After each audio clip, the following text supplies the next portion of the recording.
Forget gurus. Forget anyone claiming to be an online business expert without going through the challenges of entrepreneurship themselves. The Real Money, Real Business podcast is here to prove the best insights in online business comes from your fellow online business builders. We dig into stories of entrepreneurs selling their business on the Empire Flippers marketplace so that you can learn how they made their business profitable, how they overcame obstacles, and what lessons they learned in their online journey. If you want to take your business and your knowledge to the next level, you've come to the right podcast. Let's get started.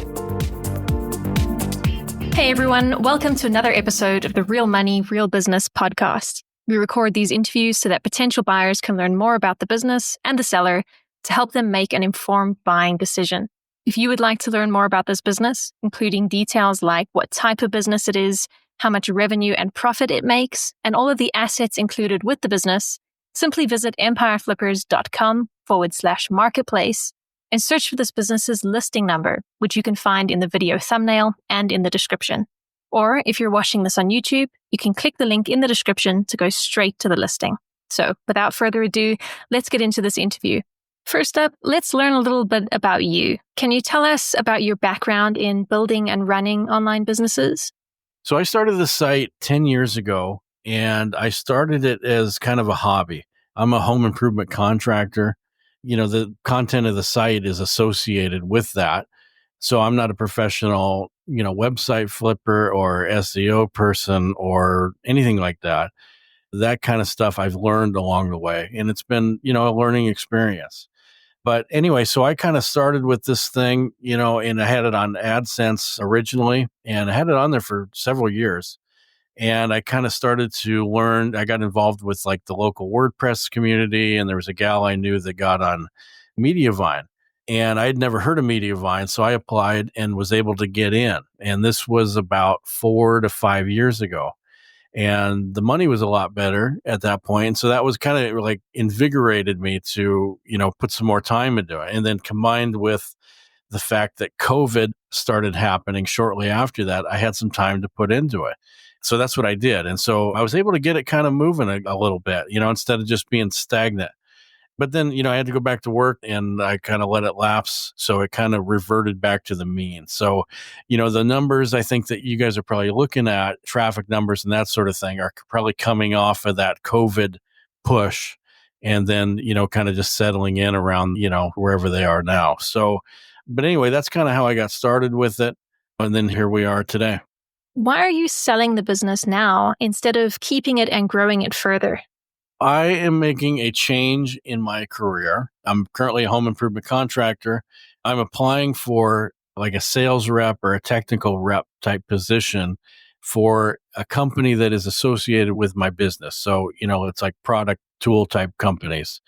There's 2 reasons that I want to move on from this. One is that I want to be able to concentrate and focus on my new career without having to, worry about, do I have a blog post ready or that sort of thing. I want to be able to completely focus on the new thing. The other thing is that it could be a conflict of interest because, I have products and tools that I talk about on my site. And if I go to work for one of those companies, or perhaps a competitive company where I've talked about their competitors' products, it's kind of a conflict of interest. And so that could hinder me from getting a position. So anyway, I kind of need to move on from it and sever my ties with it so that I can move on to the next thing in my career. Can you describe the amount and the type of work that you do on this business to maintain it? So the amount of work that I've put into this, it has always been inconsistent. And it's always been, when I have time, I put some work into it. And when I don't, I don't. Especially, the first 5 years, like I said, it's been a hobby, And so it's never been something where I had this grand plan of getting it to a certain point and pushing it on, beyond.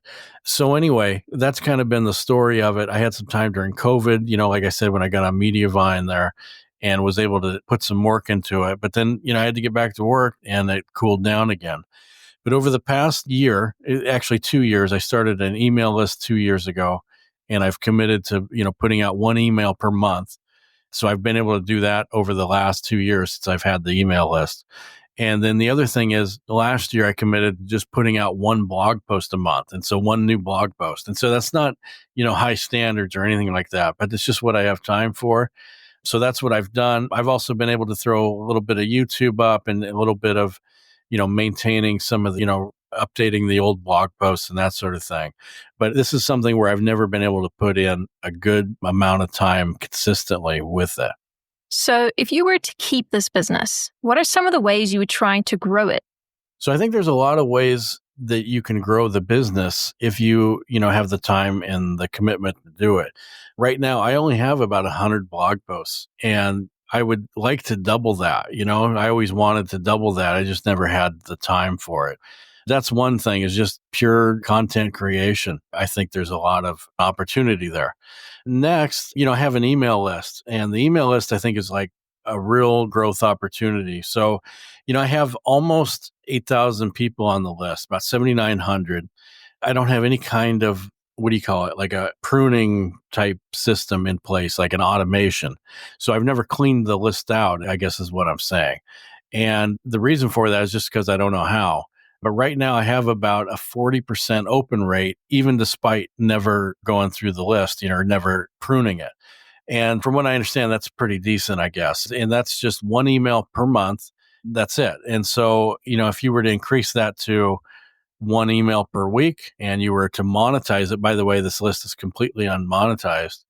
Anyway, I think there's a chance for instant, revenue growth just right there, in my opinion, So anyway, I was kind of waiting until I got to 10,000 before I worried about, monetizing. But, obviously I'm not going to be there when it gets there.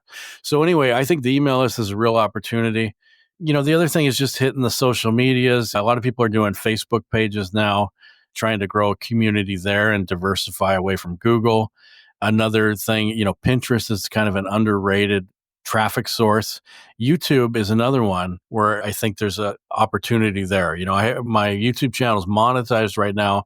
Doesn't make a lot of money, but there's a good growth opportunity there with that. And then, and then just hitting the social medias. I think the website could be updated. It's an old, theme and whatever you call it on the website. It's a WordPress website that could be updated. There's a lot of places like that for growth, I think. And so anyway, that would be how I would attack it, if I had a magic wand and had, a bunch of time to dedicate towards it. Right. And what would you say are the biggest risks with this business that buyers should be aware of? I kind of think the biggest risk for this business is Google. My site is pretty dependent on Google search still. And I think being able to diversify away from that is going to be the way to go. Google, they changed their algorithm instantly on a whim, it seems like. It's constantly changing, ever since I've had to constantly adapt. But overall, the track record on my site has always been pretty steady. The Google guidelines in general are to make your content for people, not for algorithms and that sort of thing. And I've tried to do that to the best of my ability. And I've managed to weather, pretty much most of the algorithm updates. So the site from that standpoint is pretty good, but you never know what the future holds. You never know, we got AI now. So there are some risks with changing, but to be honest, it's always been changing and there's always been big updates and that sort of thing. And there's going to be an adaptability part of it. I think diversifying into Facebook and then also the email list, that's your traffic that you own. And so that's how you diversify away from Google, in my opinion. How much support are you willing to offer the buyer who acquires this business? I've never sold a site before. I don't really know what this entails. I don't know what support a buyer would be looking for in particular. I'm open-minded. Just let me know how I can help. And if I can help you, I will. Are you open to negotiating something like an earn-out agreement? Like I said, this is the first for me. I don't really know how this works. I don't really know what an earn-out payment structure is or what that looks like. But if that's something that, you want to do, hit me up what the details look like that on it. And, we'll see what we can do. Okay, final question. If you had to put yourself in the shoes of a buyer, why is your business a business worth buying? So this site was never built with the idea of gaming Google. This site was never built with the idea of, AI content. It was never built with the idea of flipping it. A lot of times people, they put in as much volume content, they try and get it to rank as soon as they can, and then they flip it over and buyer beware, and Google doesn't want that kind of stuff either out on the internet. So this started as a hobby. It started as with good intentions. It started with trying to help people. So that's what this site has been about. And I think some of that plays into why it's been good at weathering storms. And it really has not been the victim of a Google update, to speak of. Anyway, it's kind of what the internet is supposed to be about. So, and then in addition to that, in addition to just buying a nice steady site that was built with good intentions, there's also good growth opportunities out there with the email list, with YouTube, and with social media, and also just making a lot more content. And so anyway, I think you're buying a good core, you're buying a good, well-established website with good potential, and it has, the potential to be a lot more. All right, everyone. Thanks for listening. To learn more and see if this business is still for sale, head over to empireflippers.com/marketplace and search for this business listing number, which you can find in the video thumbnail and description. Or if you're watching this on YouTube, click the link in the description to go straight to the listing.